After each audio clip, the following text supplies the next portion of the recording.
Hey, it's Laura, Aquamarine18. Welcome. I'm just realizing I have hat hair from being outside. um, anyway, the reason I'm coming on with a video today, you'll see from the title, is to share answers to a tag. And this one is Dark Times Tarot Decks, and it was started by Shamanic Arawak Priestess, whose channel I really like and I'm subscribed to. I'll link her original video below. And the idea of this tag, there's no set questions. The idea of the Dark Times Tarot Decks tag is to talk about those decks in our collections, if we have them, that are the ones we tend to reach for when things aren't going well, when we're dealing with emotional hardship or grief or loss, or struggling in some way, maybe feeling depressed or anxious. The decks that we go for in those hardest times. So I definitely have decks in my collection that I'm kind of more inclined to grab when I'm feeling that way, when I'm having a really hard time. And in her video, Shamanic Arawak Priestess shared one tarot and one oracle. I'm going to share briefly two tarot and two oracle. I try not to overthink this one too much. I have decks in my collection that I work with for different reasons, that might fall under this Dark Times category. But I went for the two tarot and the two oracle that most stuck out to me as decks that I am definitely inclined to reach for when I'm really just not doing well. And I think that they, in different ways, reflect kind of how my practice can shift. And because my needs can shift when I'm in those kind of times. So I'll share the tarot decks first. And the first tarot deck that I thought of right away when I watched the video for this tag is the Dreaming Way Tarot by Rome Choi. And it's a US Games deck. And this deck is one that I've had for quite a while. It was one that I didn't really even know if I would love, if I'm honest, but I really liked the quirky outfits in this deck. I wondered if it might feel a little bit too youthful in a way. Not that youthful, of course, is a bad thing, but there are aspects of this deck. It's quite whimsical. You can see. That's the best word I can think of to describe this deck. Very playful, and I wondered if that was a style that I would necessarily feel all that drawn to. It's quite contemporary in places. I wasn't quite sure, and it's a very much a Rider-Waite-Smith based deck. And now that I've had it for quite a long time, I found this deck to be a really supportive, blunt but gentle, if that makes sense, reading deck. And I know, like, when I talk about decks, reading in a particular way, I know for some folks, they, attribute different kinds of personalities to their decks or voices to their decks.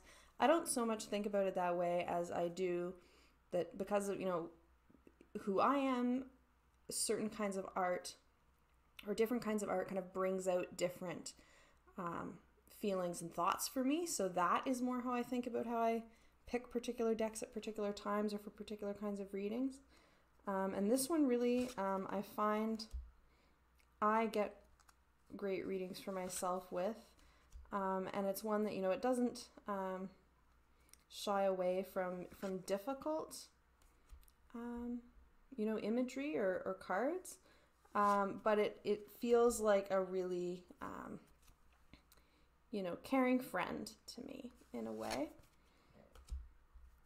and it always makes me feel better. And it's also the fact that this is a very, very straightforwardly Rider-Waite-Smith deck, and I'm very accustomed to reading Rider-Waite-Smith as a system, I think is also part of that, because if I'm in a really rough place and I'm looking for some guidance or some support, or to feel better in having a reading for myself, I don't usually necessarily want a deck that has a kind of big, elaborate, unique, one-of-a-kind system that I have to really think about and be,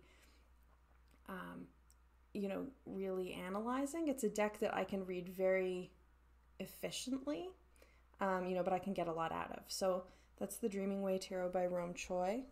The second, and some folks might recognize this bag because I think I've shown it before. The second tarot deck that came to mind, thinking about Dark Times Tarot, is my Thea's Tarot, and it's in order. So this is actually a copy. This is one of the original printings of the deck.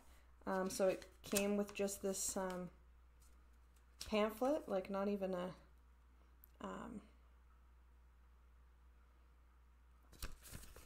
really a little white book, right? Let's see, this is the copyright 1984 version. It's back in print with Metonymy Press now, but this is the copy from the 80s that I really lucked into getting, and I go for this deck, I think, when I'm not doing well, because I feel like this deck is empowering. It's full of diverse queer folks, mostly women, and it feels like home, this deck, to me. I've always had great readings with it. I like to do readings for myself as well with this deck at like birthdays or times like that where I might have a bit of a bigger reading for myself. So I feel like I know this deck really well. And again, it feels like this deck feels like a friend to me, like a cool friend.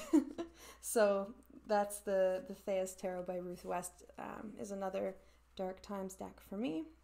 And so I picked two oracle decks as well. One is quite new to me, actually, and that's the Dreamtime Reading Cards by Laura Bowen. I also have her Saltwater Reading Cards, which I got first and have worked with more. But the Dreamtime Reading Cards, the first time I read for myself with this deck, I cried. And I didn't think of myself as being in a kind of dark times at that time, but it just, something about this deck, like, really pulls out the emotions for me. It's really beautiful. It's a smaller deck, so it's like 36 cards, I think. They're big cards.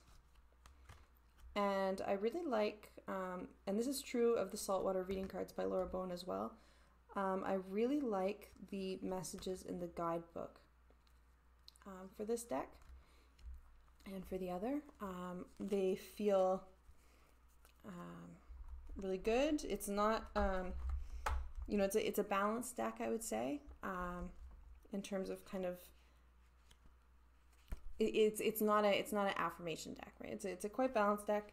The guidebook is beautiful. It's full color, and I really, really like reading the messages in this deck. So this is a deck that I mostly have worked with, not exclusively, but I've mostly worked with in kind of one card, daily draw type readings for myself, because I really like to read the book. And I'm not going to necessarily read the book if I do like a 9-card spread with a deck, right? And I feel like when I'm in those kind of dark times, like what Shamanic Arawak Priestess was talking about when she made this tag, I do, like her, go to my spiritual practice and go to tarot and go to oracle for support. But I also feel like my practice kind of pares down a lot. So I'm not necessarily going to want to do something, really elaborate, because I just don't feel up to it. And when I don't feel up to it, I really go to the oracle decks that feel like they have really supportive messages in the guidebook and that I like to work with on kind of a 1-card basis. because it doesn't feel intimidating. And for me, as much as these kind of practices are things that I can go to feel better, they can also be intimidating if I'm in a place of anxiety and feeling like I don't have enough time to take care of myself because things are busy, or if I'm feeling depressed in those kind of ways that make it hard to really do much of anything. Then a deck like this one, with a really beautifully written guidebook, big cards, beautiful to look at, that really tends to evoke, for me, this deck evokes a really emotional response when I've worked with it, is just what I need in those kind of times. And I feel like somewhat similarly for my next example, for my last deck, Dark Times deck, I picked The Secret Language of Animals Oracle Cards by Chip Richards. And I feel like animal decks in general kind of do this for me, because my favorite animal decks are also ones that I like to work with in a one-card draw, like when there's a good guidebook for the most part. I do have one or two animal decks that I don't use the guidebook at all, but mostly I'm looking for a good guidebook. And this deck really has it all for me in that way. So there's the wolf. The wolf is still on top from my wolf video that I made a while ago. The artwork is beautiful. You just get the name of the animal and some keywords, which, you get enough of them that you get good messages, at least in my experience. But it's not like it's a paragraph, I don't usually go for oracle decks that have too much. So you could work with this deck without the book, but I really like the guidebook that came with this deck, and this is a Blue Angel deck, and it has a black and white guidebook, and it has kind of descriptions of each animal. So it has kind of information about where the animal lives and like its diet and its lifespan and its kind of way of living together in kind of families or packs or herds or whatever. It has all this kind of information about the animal, and then it also has a message, and the messages are I would say generally positive messages. They're supportive and encouraging kinds of messages, and each of the animals also has a kind of mantra, I guess, a little saying that you could have. So this one, so like Blue Lotus Butterfly has, "I'm a pure expression of God's beauty. I am light. I am free. I have emerged from my cocoon. I am me." So there are these nice kind of reflections, I guess. So this is another one that, like the Dreamtime reading cards, they're very different. Like, they have very different feels to me, but what they have in common is that when I'm feeling like I need that supportive message when I'm struggling or having a hard time, these two oracle decks both bring me that in ways that doesn't feel difficult or cumbersome or daunting for me to engage with. I can draw one card, read the message, and feel always better than I did before. So that's what I look for in an oracle deck in terms of a dark days, or dark times, sorry, the tag is Dark Times Tarot Decks. So that's my tarot decks and oracle decks. Thank you for watching, and thank you especially to Shamanic Arawak Priestess for starting this conversation and sharing your decks. I've enjoyed sharing mine. I'll talk to everyone soon, and I hope everyone has a great day. Bye.